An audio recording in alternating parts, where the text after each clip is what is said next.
Hey everybody, welcome back to an all-new episode of True Crimes with me, your host Kayla.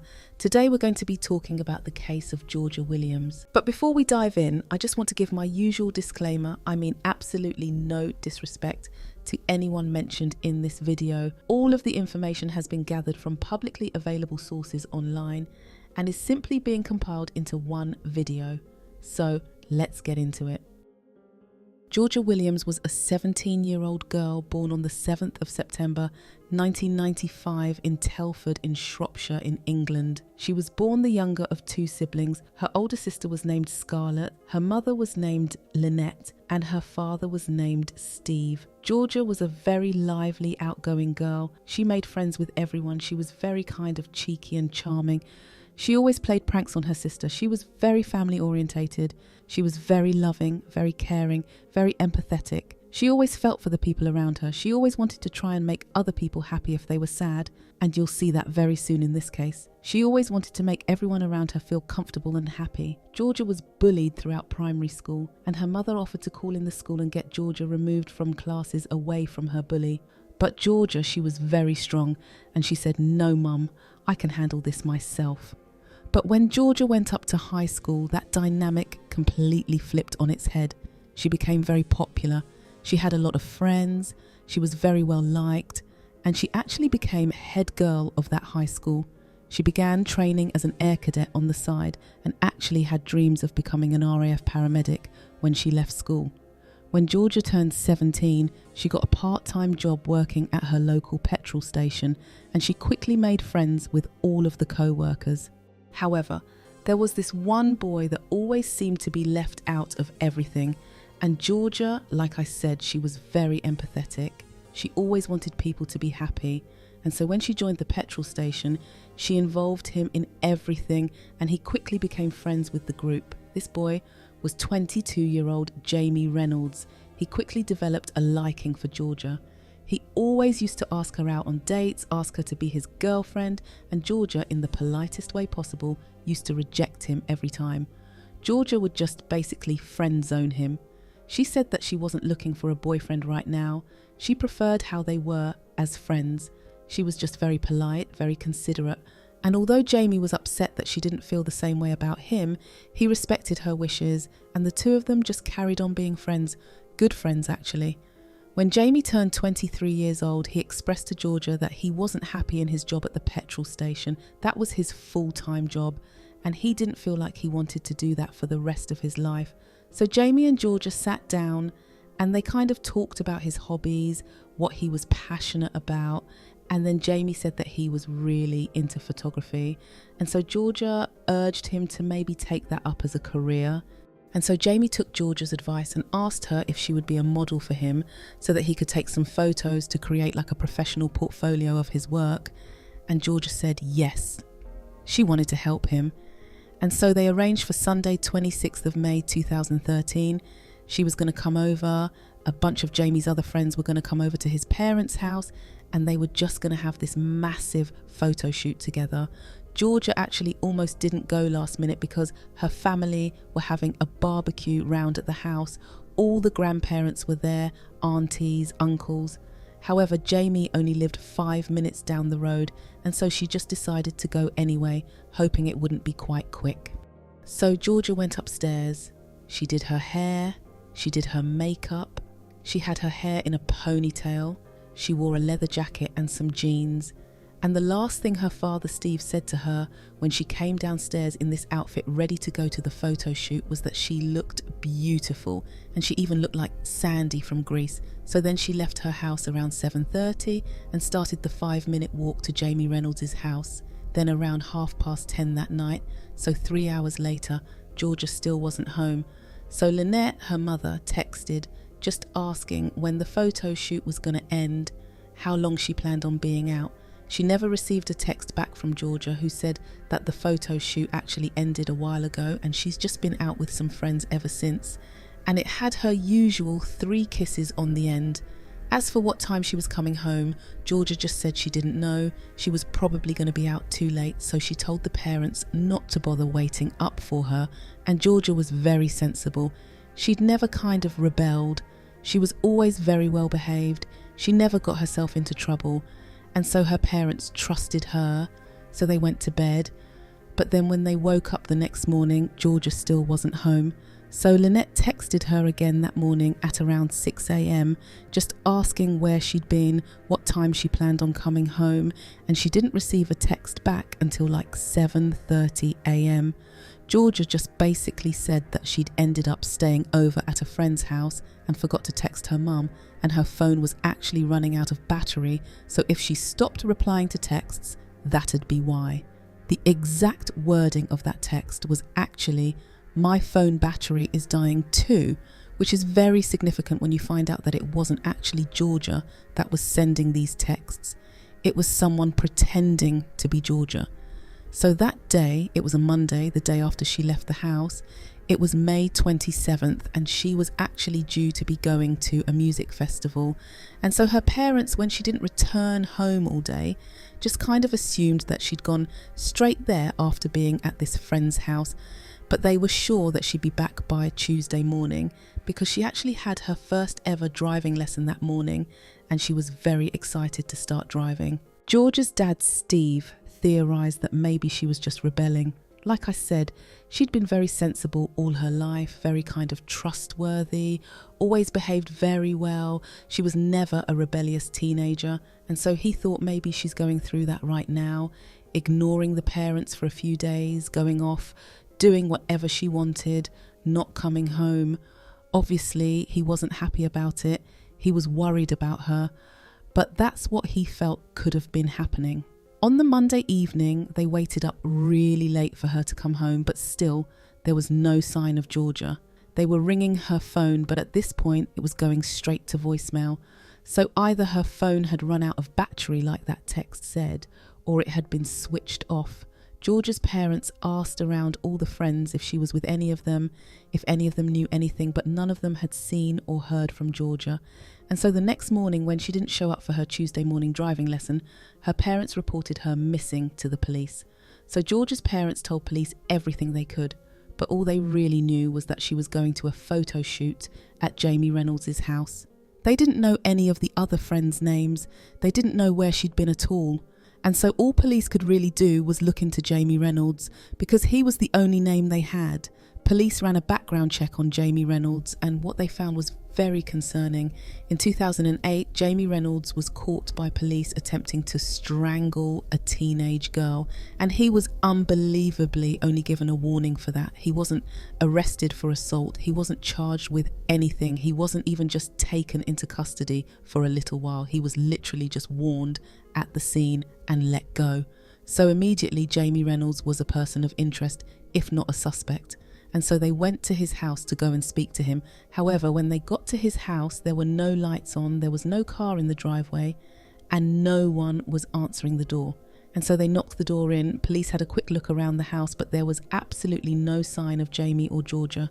And so a manhunt began to find this boy. They checked the petrol station where both of them worked, but none of their co-workers had heard from either of them.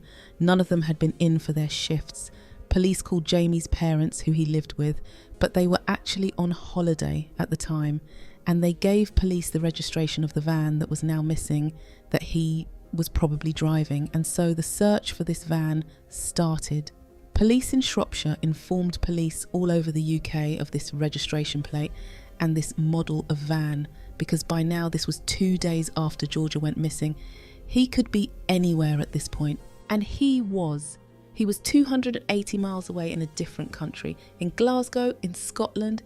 Jamie was found in a cheap hotel in Glasgow, and so Glasgow police arrested him. Yet there was no sign of Georgia with him.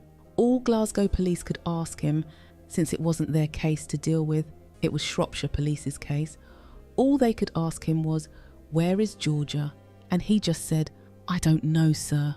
As Jamie was being transported back down to Shropshire for questioning, police went and told Georgia's family. It probably wasn't looking good. Her mother Lynette was screaming, crying, collapsed on the floor. Her father Steve threw up. Her sister Scarlett cancelled all of her plans for the next week. Everyone was just in bits. Meanwhile, police did a proper search of Jamie Reynolds' house now that he was a suspect, and they actually found a camera with an SD card inside, but all of the files had been deleted. So police took the SD card back to the police station and recovered all of these files. And what they found were pictures of Georgia Williams before, during and after her murder. There were normal photos of Georgia, just like a photo shoot like Jamie had led her there for. And then there were photos of Georgia without clothes, and she was clearly distressed at this point. And there were pictures of Georgia with a rope around her neck. And then there were pictures of her hanging.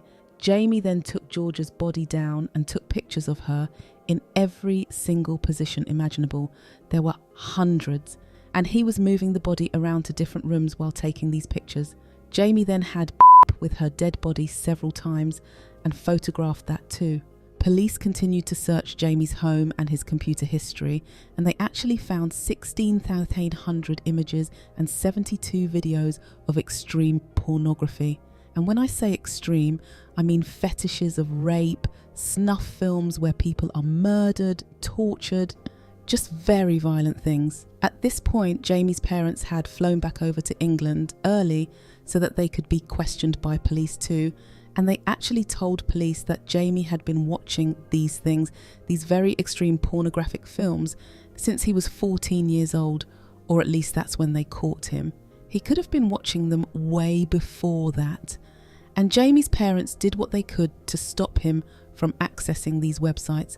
He needed his laptop and things for school, so they couldn't confiscate them. Instead, they rang up their Wi-Fi provider and got blocks put on all of these websites so he couldn't access these things anymore.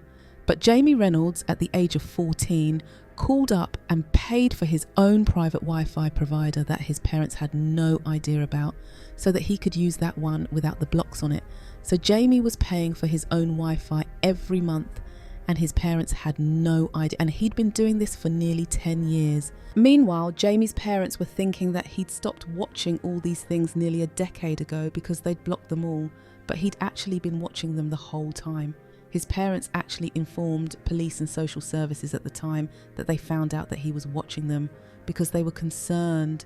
However, because it wasn't really illegal for him to view those things, no action was taken. Even though it was a very kind of worrying hobby of his, they couldn't really do anything. On a further search of the house, police found notepads with 40 stories that Jamie had written, all about raping, torturing, and killing women. There was even one story named Georgia Williams in Surprise, which is the exact story of what he did to Georgia, and it's believed that he actually wrote this story before he did these things to Georgia, almost like a plan.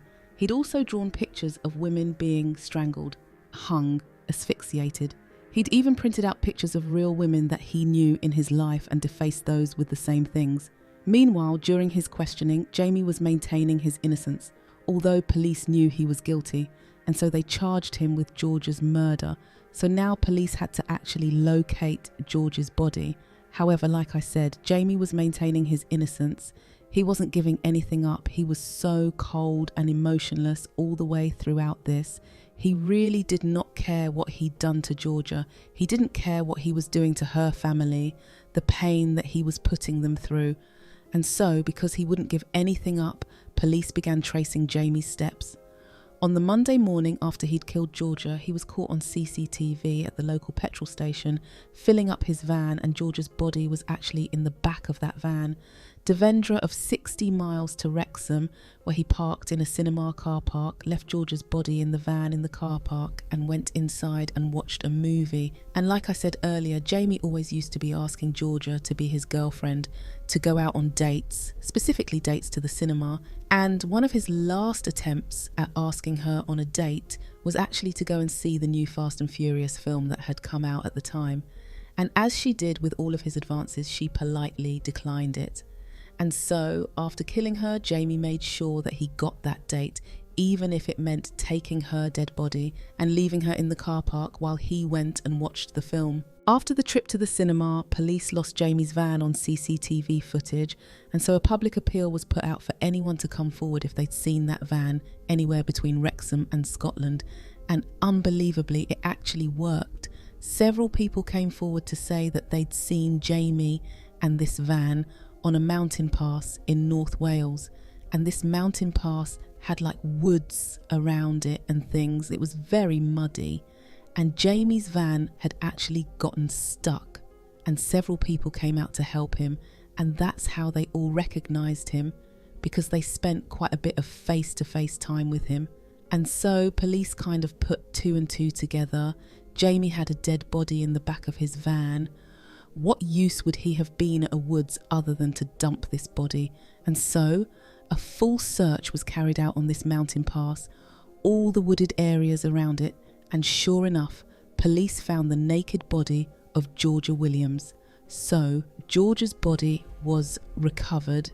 It was brought back to Shropshire, and Steve, her father, physically would not let any other member of the family, other than Lynette, Georgia's mother, to look at Georgia's body.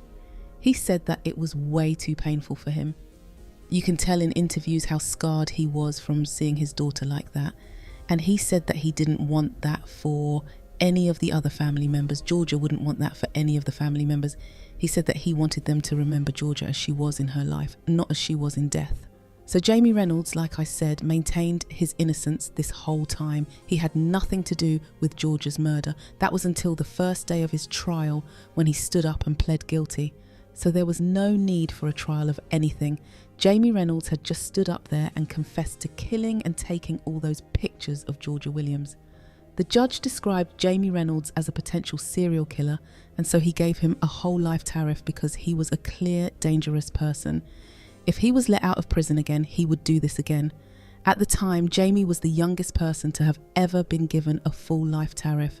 He was 23 years old, and he is never going to be released from prison again. He doesn't have a minimum sentence, absolutely no possibility of parole. Georgia's family have since set up the Georgia Williams Trust, which helps to fund outdoor activities for children, because that was something that Georgia very much was into as a child. Something she really believed in was expanding your horizons through outdoor activities, getting active. And the Georgia Williams Trust, as well as helping all these children, has really helped her family as well to kind of get out of the house and get talking to people and carry on their lives. But yeah, that completes this case. Thank you so much for watching this video. If you enjoyed it, make sure you leave a thumbs up because that really helps me. Thank you so much for watching,